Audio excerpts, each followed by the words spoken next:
Hey guys, Ron here from Quadrasteria. Today I'm going to introduce the new QR200 from Quadrasteria and give you a little insight as to how I arrived at the different features on this quad. I'm really proud of this one. So we'll get to it in a second. But first of all, I wanted to announce that Quadrasteria is just turning 2 years old. So I have a huge thank you to put out to all my loyal customers and all the support you've given me out there.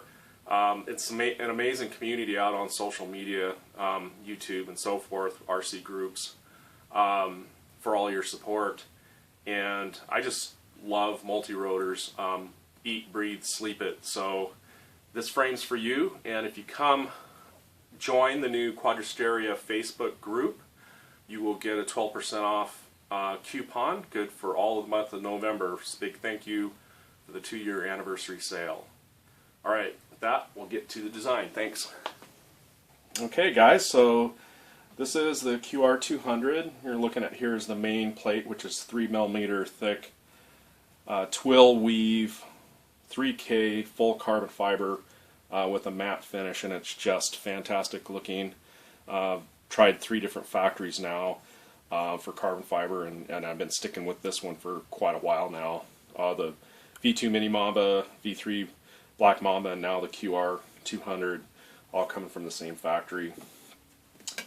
So, as you know, at Quadrasteria, I don't like to just design copycat quads. You know, going back to the 2 years ago when I produced the first production carbon fiber spar arm tube quad called the Black Mamba, the V1.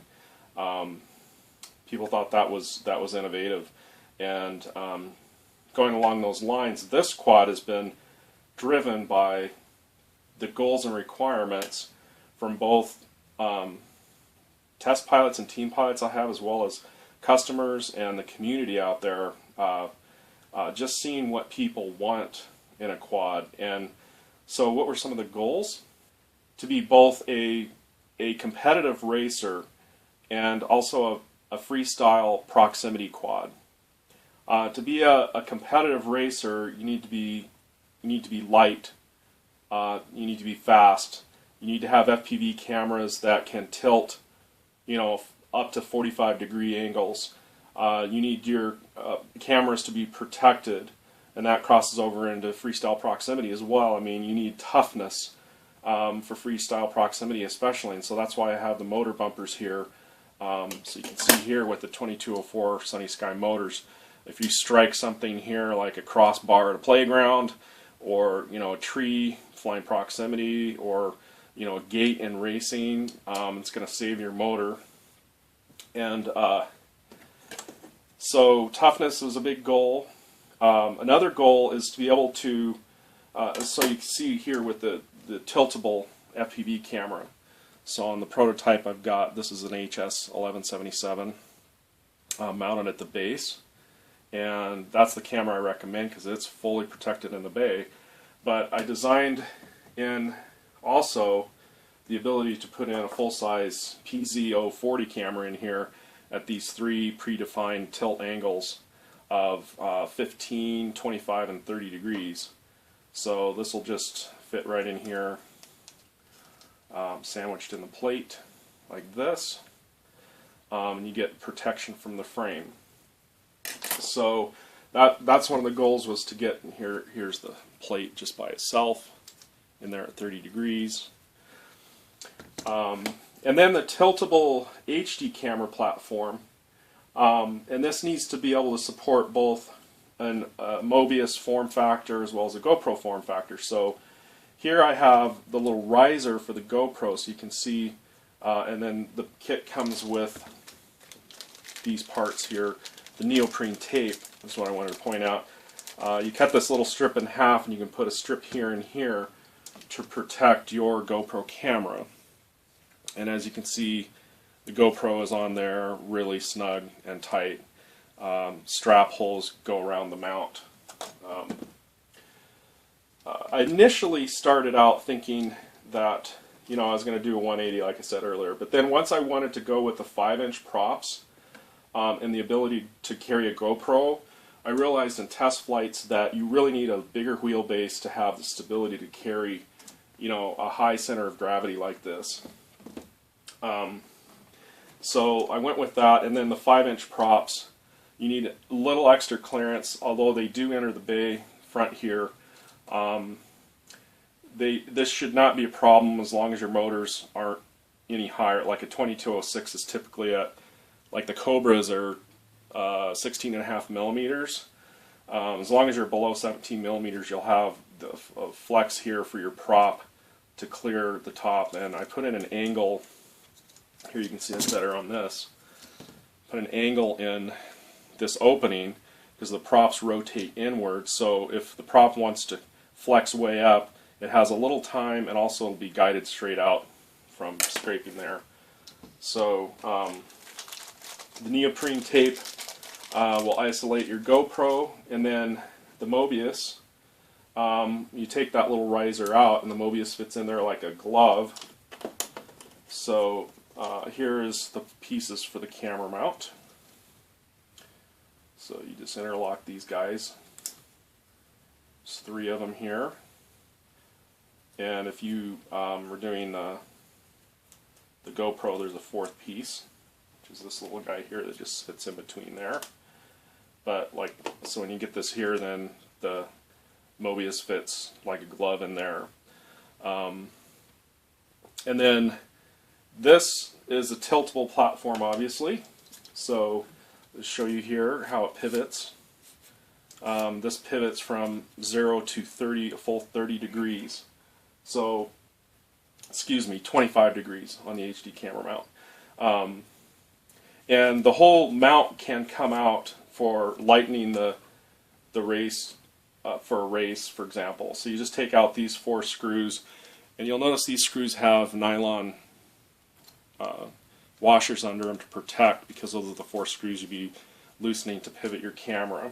And once you get it in the position you want, then you just tighten the 4 screws down, and it's locked in tight. So tighten it. So that is 25 degrees tilt for your HD camera. And then one thing I wanted to talk about is, at one point I was inspired by another micro quad out there that had a camera platform that supported both the HD camera as well as the FPV camera. And so here's one of my early prototypes. This is a natural G10 fiberglass, that's why it's white.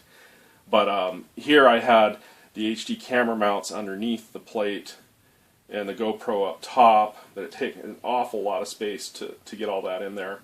And then I also realized that you wouldn't be able to remove the HD camera for an FPV race, so I decided to separate those two. So that's why you have the FPV board cam here separate, or when you put your tiltable Sony camera here, your HS1177 here, and then you get full tilt, independent tilt. You take this camera plate out fully off to lighten the quad for racing.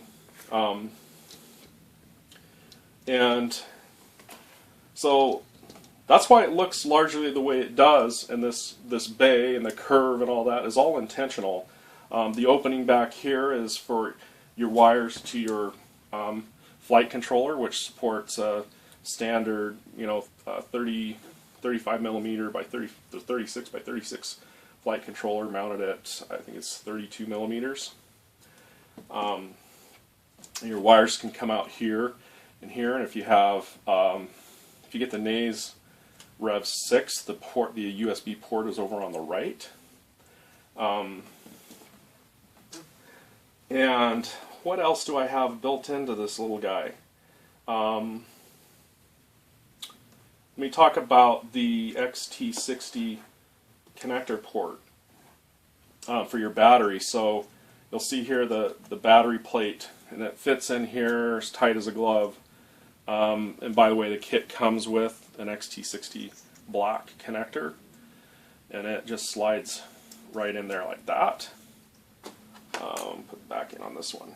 And you might ask, well, why did you put it forward? Well, that is to protect the wires of the battery. Once you get in tight with 5-inch propellers, and unfortunately I don't have a rear motor on here, but back here, if you have your battery with the wires coming off the back, much more likely to get tangled in the props. So with the connector here, you just plug in and tuck your wires behind your HD camera with a balance plug, and the wires are fully out of the way. So that's the XT60 connector. See, next, I haven't talked about all the SMA places you can put your video transmitter bulkhead mount. So I've got 6 on the HD camera mount. You say, oh, well, why on the HD camera mount? Well, it tilts, so everyone's putting their antennas back anyway, because as you know, on a cloverleaf or skew planar wheel, all the circular polarized Omni antennas have a radiation pattern which is a big donut. So there's a dead spot on the top and the bottom of that donut, and you don't want the top of that donut pointing at you when you're at 45 degrees like this. So you want that as level and plane. The donut ones you want level with the earth, so you have a better chance for reception. So I think it's a fantastic place for it. It fits off to the side of a GoPro, and even on a Mobius. You have the Mobius in here. You can still fit a bulkhead connector for your antenna there. And if you don't like that somewhat unorthodox placement, there's a traditional placement on the tail at both the battery plate or down on the main plate.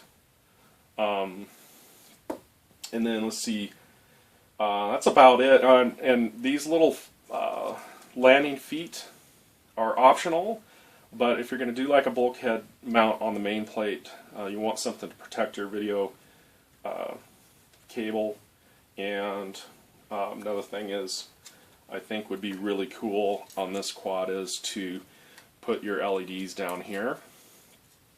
So when you're flying, you're flying at extreme angles, you actually see the LEDs.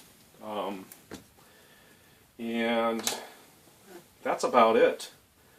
There's a lot of thought and multiple revisions to this quad. It wasn't something I rushed out to market. Full 5 revisions and then some minor tweaks at the very end to tighten up all the keyways where the interlocking parts go. So for example, the way this fits on here. Oh, that's what I forgot to talk about. I definitely want to talk about how easy it is to build up this quad, because you look at this and you think, oh, it's really tight with those side mounts on there, and this is a super strong box structure, by the way, with the side plates in there combined with the bottom plate. But to build this quad, which by the way comes in the kit with a fully illustrated assembly schematic, so plus instructions on the back. But to put this quad together, you can put everything, absolutely everything except your HD camera, built on here without any of the other parts, just on the main plate. And then when that's all done, you add your side plates and put these 2 keyways into the back on the main plate. And then you just flex it a little bit over, and then it locks in to the front there, like that. And then you put the other one on the other side. Same thing, you just flex it over and it locks into the keyway on the main plate. And then, by the way, all of the fasteners are aluminum, and all the kits come with the anodized red aluminum screws. And then there are 2 aluminum standoffs and screws that go here to lock it in place on the nose for extra strength where you have your high impact zone. And then once you add the battery plate in the back, you have additional 3 standoffs in the back to hold the back down. So that's how that goes together basically. This just sneaks in here like that. And then when you screw all this down together and when you're ready to put your HD camera on there, it just goes in there like that and your quad's done. Unless you want to add the optional landing feet, or call them landing legs. These are 12 millimeter aluminum standoffs, aluminum screws, the little rubbery cover. And so that's it, guys. Thank you so much for watching. And don't forget to go join the Quadrasteria Facebook page and get your 12% off coupon.